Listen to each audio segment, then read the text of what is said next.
হ্যাঁ বন্ধুরা, আমি আজকে গাড়ি নিয়ে বের হইলাম। রাস্তায় কোনো যাত্রী নাই, এই কারণে পোলাপান নিয়ে বের হইলাম ঘুরতে। যাই হোক, সাথে আছে অনেক বিচ্ছু বাহিনী। আব্দুল্লাহ আবার হুট করে নিচে নেমে গেল মাতবুরি করে। যাই হোক, আব্দুল্লাহ নিচে নেমে খারাপ করে নাই, জায়গাটা অনেক সুন্দর। যাই হোক, ঘুরতে ঘুরতে খিদা লাগে গেছে গা। এখন বাড়ি যাবো, বাড়িতে যে খাইবার বললাম, ডাইলটা আগে নিলাম, তারপরে মাছ নিলাম। কই মাছ রান্না করছে আজকে খাবারটা কোনো অংশে ভালো লাগে না আমার, কারণ আইল্লা হয়েছে, লবণ নিয়ে খাওয়ান লাগছে। ওর কোনো মতো খেয়ে নিলাম।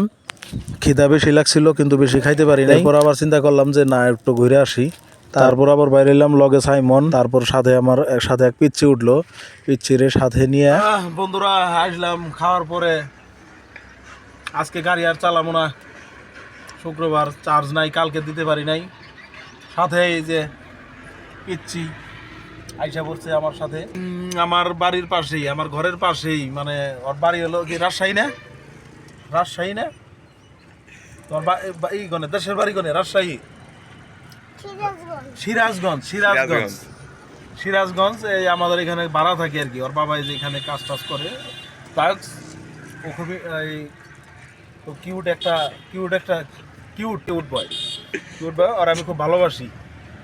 ওই যাই হোক, ও কিন্তু সিনেমার ভালো ভালো ফেমাস ডায়লগ দিতে পারে। দে তো একটা ডায়লগ দিয়ে দে, শুনিয়ে দে। আবার দে, শুনে নাই। হ্যাঁ, এই তো ঠিক আছে। ও কিন্তু তামিল নায়ক জুনিয়র এনটিআর মতো দেখা যায়। একটু দেখেন ভালো করে। বাবুর সবাই বাবুর মিষ্টি বলবেন, নাইলে সবাই মারবে, নাচ পড়বে শ্মশানে।